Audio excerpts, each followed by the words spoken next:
সেই যখন স্বপ্নের ঘরে দেখতে পেলেন, আমার আল্লাহ ডাক দিয়ে বলছেন, আয় ইব্রাহিম, আয় ইব্রাহিম খলিলুল্লাহ, তুমি তোমার প্রিয় বস্তু কুরবানি করে দাও।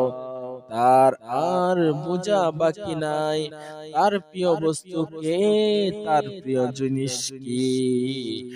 আমরা জানবো কোরবানি কেন করা হয় আর কি কারণে, কোন কারণেই কোরবানির বিধান চালু হয়। হযরত ইব্রাহিম খলিলুল্লাহ আল্লাহর একজন জলিল পয়গম্বর। বন্ধুরা রে, হযরত ইব্রাহিম নবী, ইব্রাহিম খলিলুল্লাহ, রব্বুল আলামিন হযরত ইব্রাহিম নবীকে ডাক দিয়ে বলে, ও ইব্রাহিম, ও ইব্রাহিম নবী। ইব্রাহিম নবীকে স্বপ্নে দেখাচ্ছেন, ইব্রাহিম, তুমি তোমার প্রিয় বস্তু কোরবানি করো, তুমি তোমার প্রিয় বস্তু কোরবানি করো।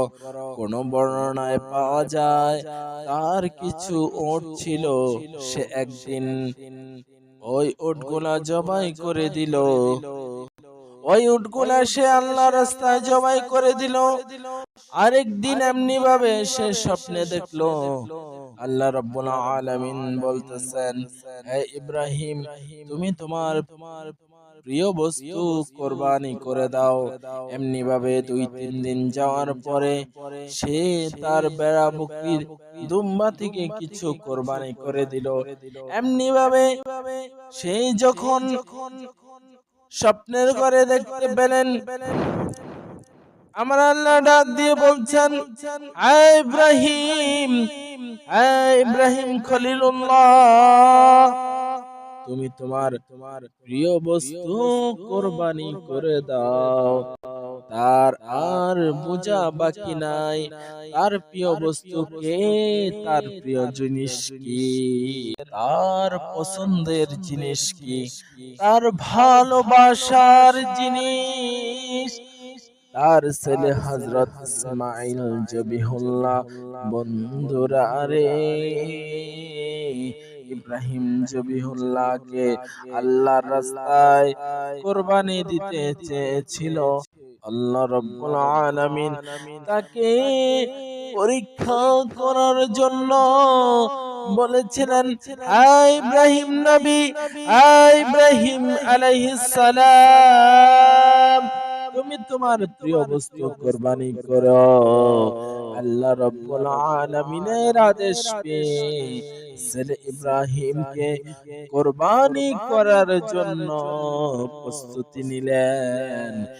ছেলেকে শোয়া দিলেন, ছুরি দিয়ে জবাই করার জন্য, কুরবানি করার জন্য প্রস্তুতি নিলেন।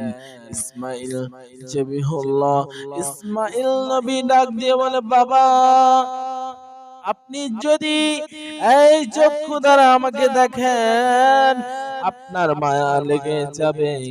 ও বাবা, আপনি একটি কাপড় দিয়ে আপনার চক্ষু মোবারক ঢেকে দেন এবং আমি ইসমাঈলকে কুরবানি দিয়ে দেন। তখন চক্ষু বেদে হযরত ইব্রাহিম খলিলুল্লাহ, হযরত ইব্রাহিম নবী ছেলে ইসমাঈলকে কুরবানি করার জন্য ছুরি নিলেন। এই চোখ বন্ধ অবস্থায় আর আদরের ছেলে, তার কলিজার টুকরা ছেলেকে আল্লাহর রাস্তায় কুরবানি দেওয়ার জন্য তিনি অগ্রসর হলেন।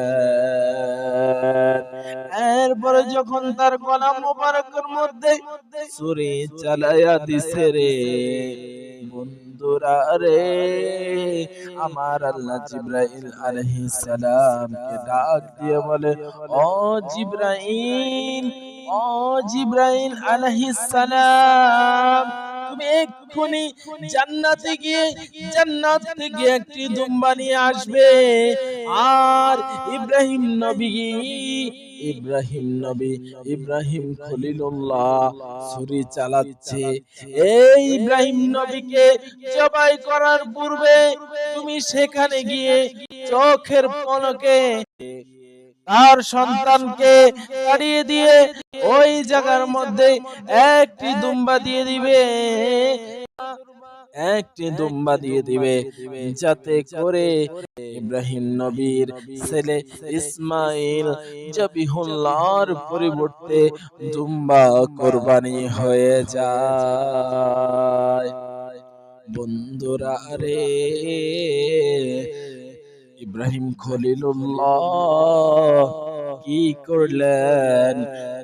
যখন ছুরি চালাইতে লাগলেন, হযরত জিবরাইল আলাইহিস সালাম মুহূর্তের মধ্যে জান্নাতে গিয়ে একটি দুম্বা নিয়ে আসলেন এবং ইব্রাহিম নবীর ছেলে ইসমাইল জবিহুল্লাহকে সরিয়ে দিয়ে তার ছুরির নিচে দুম্বা রেখে দিয়েছেন, তিনি জবাই করে দিলেন।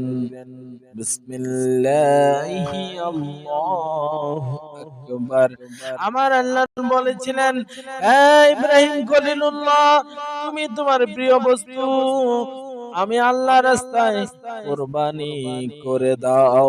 আল্লাহ রাব্বুল আলামিনের উদ্দেশ্যে ইব্রাহিম নবী যখন ছেলে ইসমাইলকে জবাই করার জন্য এগিয়ে গেলেন এবং কি গলার মধ্যে ছুরি দিয়ে জবাই করার জন্য ছুরি চালাচ্ছিলেন, তৎক্ষণাৎ আল্লাহ রাব্বুল আলামিন বুঝে গিয়েছেন। আল্লাহ রাব্বুল আলামিনের পরীক্ষায় ইব্রাহিম নবী ইব্রাহিম খলিলুল্লাহ পাশ করে গিয়েছে। বন্ধুরে, এই যে কুরবানি দিয়েছে, এই কুরবানি ইব্রাহিম নবীর এই কুরবানি, দুম্বা কুরবানি আমার আল্লাহ রাব্বুল আলামিনের অনেক পছন্দ হয়ে গিয়েছে। তাই তো আমার আল্লাহ রাব্বুল আলামিন 10ই জিলহজ কাবা শরীফ মক্কাতুল মুকাররমা বাইতুল্লাহ শরীফ জিয়ারত করার জন্য চলে যায়। 7 বার তাওয়াফ করে লাব্বাইক আল্লাহুম্মা লাব্বাইক লা শারীকা লাক লাব্বাইক ইন্নাল হামদা ওয়ান নি'মাতা লাকা ওয়াল মুলক লা শারীকা লাক। আমার আল্লাহ রাব্বুল আলামিনকে খুশি করার জন্য লাব্বাইক হে রাব্বুল আলামিন আমি উপস্থিত, আল্লাহুম্মা লাব্বাইক হে রাব্বুল আলামিন আমি উপস্থিত, লা শারীকা লাক। হে আল্লাহ, আমি এমন প্রভুর পবিত্রতা ঘোষণা করছি যার কোনো অংশীদার নেই, তিনি এক, তার কোনো শরীক নেই। লাব্বাইক হে রাব্বুল আলামিন আমি উপস্থিত, ইন্নাল হামদা ওয়ান নি'মাতা নিশ্চয়ই তার প্রশংসা, তার অনুগ্রহ, তার নিয়ামত, লাকা ওয়াল মুলক তিনি পৃথিবীর মালিক, রাজত্ব তারই, লা শারীকা লাক। হে আল্লাহ, আমি এমন প্রভুর পবিত্রতা ঘোষণা করছি যার কোনো অংশীদার নেই, আর তিনি এই পৃথিবীর মালিক। জোরে জোরে বলুন সুবহানাল্লাহ।